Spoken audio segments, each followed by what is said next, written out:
are at a loss to explain what is causing this weather and why it is taking them by surprise. That sudden drop in temperature as half an hour ago, Mexican officials closed the border in the light of so many U.S. refugees. Be prepared to go live to Los Angeles. Are you getting into the camera? What you see is happening now. Look over there behind me! That's a tornado! Yes, a twister! This is just massive.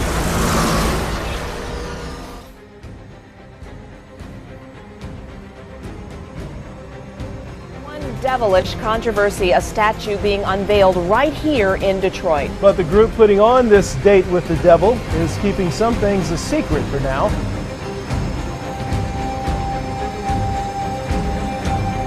And with lightning, of course, comes thunder. Did you hear that shriek? That's how loud it was all over town.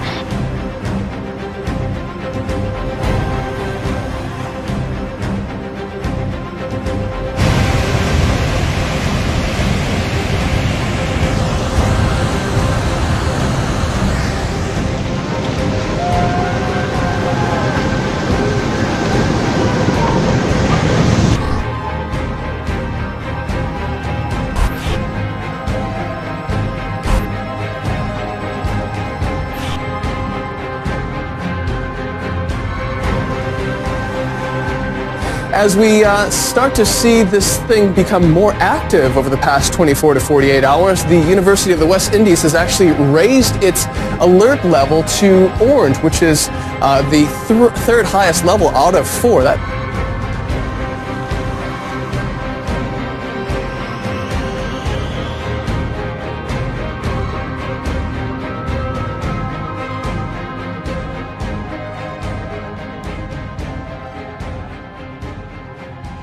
A warning from health officials has Louisiana residents thinking twice before turning on their tap.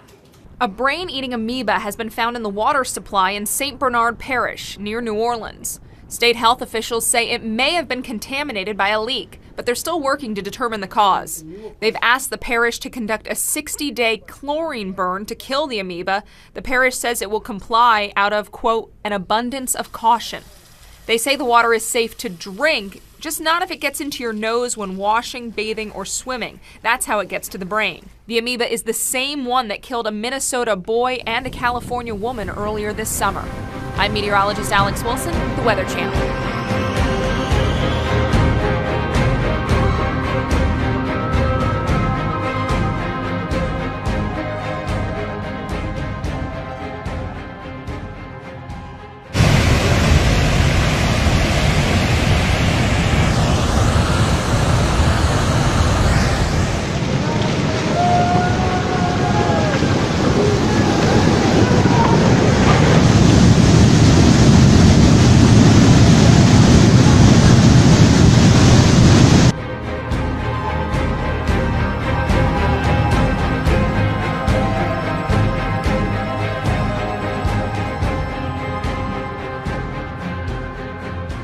Is one devilish controversy, a statue being unveiled right here in Detroit. But the group putting on this date with the devil is keeping some things a secret for now.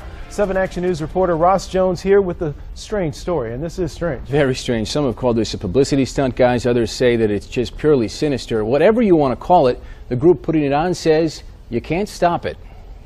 From the moment it was announced, religious leaders have fought to keep this 9-foot, 1-ton symbol of Satan from setting foot in Detroit. They've prayed, they've protested. Gathered together to stand as one unified voice against this demonic spirit. But the devilish statue is still on its way, now planned to be unveiled this Saturday at an undisclosed location somewhere in Detroit. The event is being put on by the Satanic Temple, a group that first wanted to unveil the statue at Burt's Warehouse in Detroit. But when patrons started to complain, Burt's backed out, and event planners looked for a new venue. On its website, the temple insists it's not a religious group and believes in the pursuit of knowledge and freedom of will. That includes, they say, the freedom to offend. And the statue is more than offensive to many. It was created in response to a monument of the 10 Commandments placed here on the grounds of the state courthouse in Oklahoma City. Ultimately, the temple says that's where they want to place their 9-foot statue permanently. But first comes Saturday night's unveiling, and if you're looking to get in some FaceTime with Satan, the temple would love to have you. The party promises dancing and music starting at 8 p.m. Tickets start at $25. But if you'd like to get your picture taken on the satanic symbol's lap, that will cost $50 more. Turns out the freedom to offend isn't very free at all. So to prevent people from protesting the event venue, the organizers are not announcing where the unveiling will take place until the day of the event. Ticket holders, we are told, will be notified via email sometime Saturday. Wow, Wow's a good word. We'll leave it at that. Thank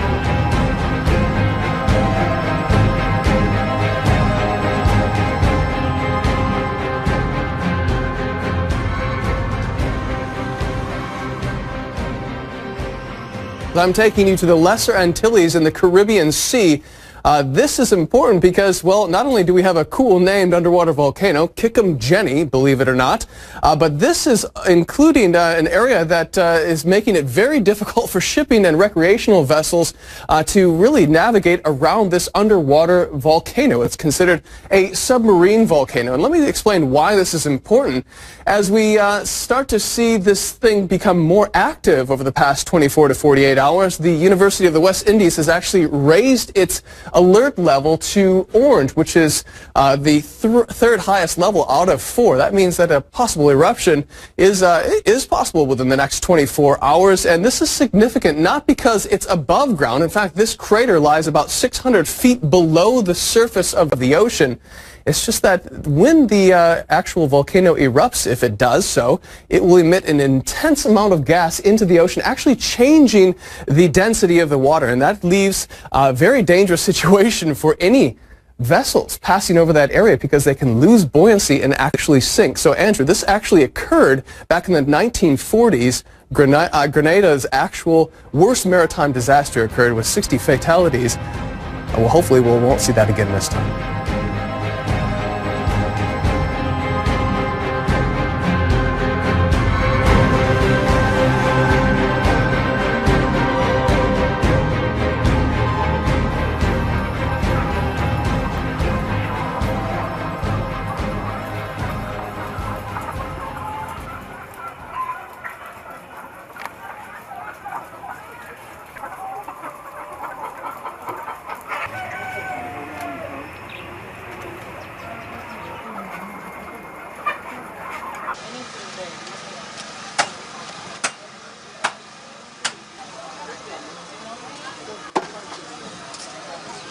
They don't want to buy chicken because of bird flu.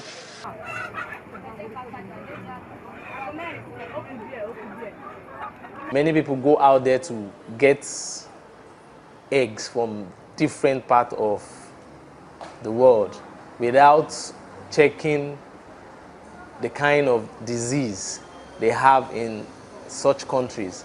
And them bringing in these eggs already have this flu in it because it's airborne disease.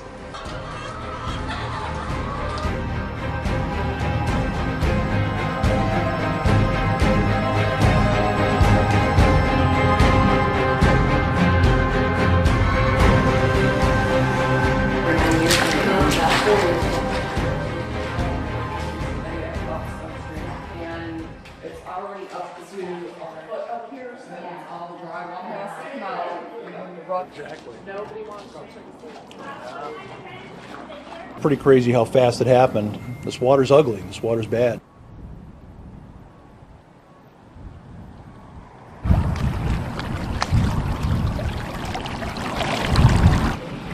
You know, we're all frustrated. I mean, we have probably about 20 residents in this area that can't leave their houses, you know. And tonight we're supposed to get more rain, and tomorrow more rain, and nothing's being done.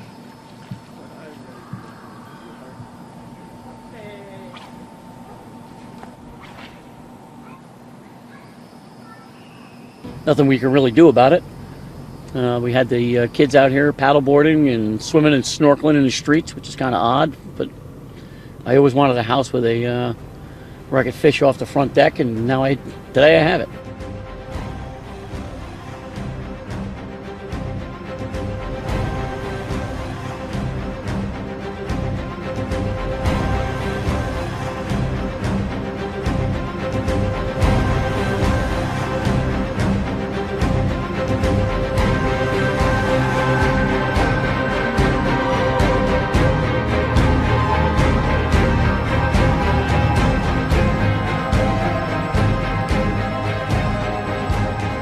neighbors tell us this very large tree fell at about 6 this evening onto Pauline Street here. Crews arrived about an hour ago to start cleaning up. This is the aftermath of a powerful storm that swept through the metro area today. Our cameras were rolling throughout all the rain, wind, and thunder. In the Northeast, lightning set this tree on fire. A viewer took this video just moments after the flames ignited. Fire crews rushed to respond, but luckily it didn't spread to the nearby home. And with lightning, of course, comes thunder. Did you hear that shriek? That's how loud it was all over town. And here's some more images of today's intense lightning. Check out this one from the Northeast Heights of a bright bolt coming straight down. All of these powerful images were posted to our YouLocal page. This one's from the Northwest. A bright lightning bolt against a very dark sky with a rainbow trying to shine through. But it wasn't just lightning causing problems. Heavy rain made driving very dangerous, especially on the west side and in Rio Rancho, where it poured for a solid half hour. All are powerful reminders that monsoon season isn't done with New Mexico yet.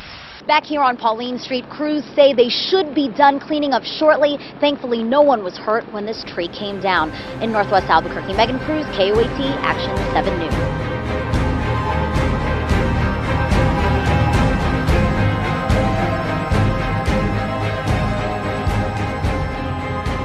The Turkish military has carried out a second air raid on Islamic State militants in neighboring Syria. The action was retaliation for a series of recent attacks. On Monday, a man linked to the Islamic State group carried out a suicide bombing in Turkey, killing 32 people. The militant group followed that with an attack that killed one Turkish soldier near the border with Syria. On Friday, Turkey launched an earlier air raid targeting the militant stronghold in Syria. The Turkish Prime Minister's office has released a statement saying that the air offensive was accompanied by shelling from the ground. The statement says the militants are threatening the country's security. The statement also says the Turkish military bombed the strongholds of the Kurdish separatist group, the Kurdistan Workers' Party, in neighboring Iraq. A member of the party killed a Turkish police officer amid growing anger among Kurdish people that the Turkish government is not doing enough to deal with the militants. The Kurdish people were among the 32 casualties in Monday's suicide bombing.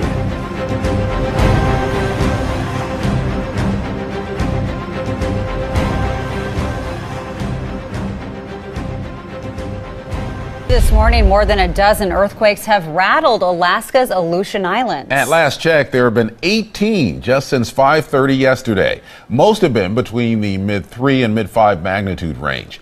But one just before 10 o'clock our time last night was a 6.9. They are all centered in the same area about 2,200 miles west of Seattle.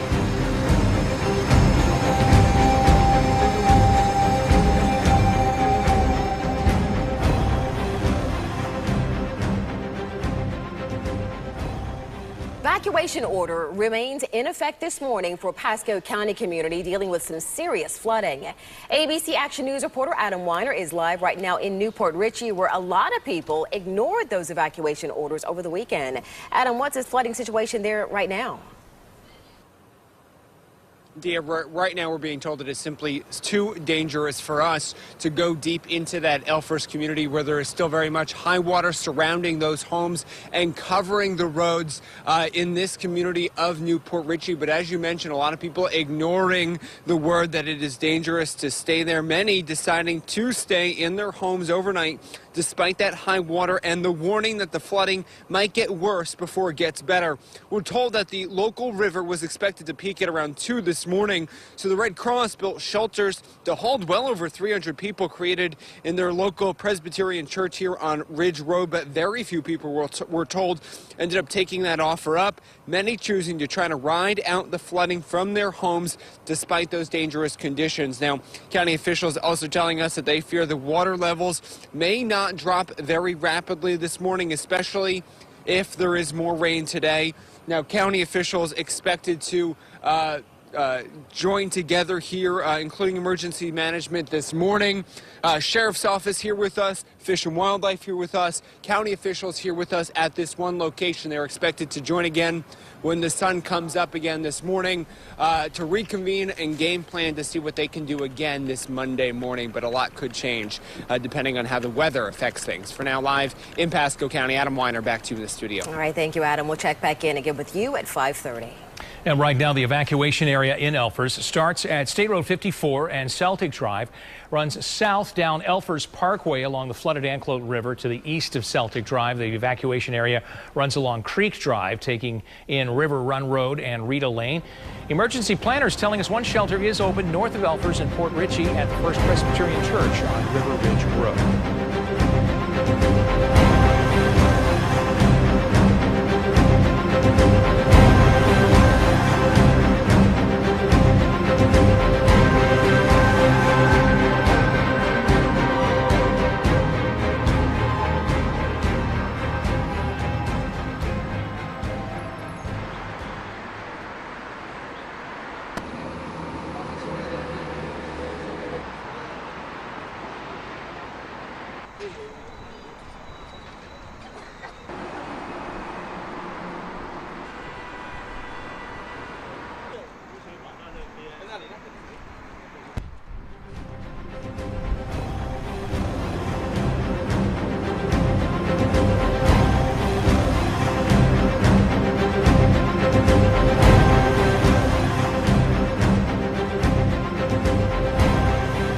A gruesome story out of Nepal has shocked the world. The body of a 10-year-old boy, Jeevan Kohar, was found on the outskirts of a remote Nepali village Friday. It now turns out the boy was killed as part of a bizarre human sacrifice. Police say a group of Nepalese men, you can see some of them on your screen, have confessed to the murder. They say a local priest, the man on the right corner of your screen, recommended the killing to save the life of a child of one of the accused, who was sick. 11 people in total have been arrested so far. The authorities say 5 have already confessed. The slaughter of animals like water buffalo and goats are common among Nepal's mostly Hindu population. It is considered to be a way to please God. Government officials say human sacrifices, however, are almost unheard of in modern-day Nepal. In rural parts of the country where access to healthcare is limited, people sometimes turn to holy men for medical help and healing procedures. Officials say they will launch an awareness campaign to prevent any more cases like this. For now, though, too late for 10-year-old Jeevan Kohar. Ravi Agrawal, CNN, New Delhi.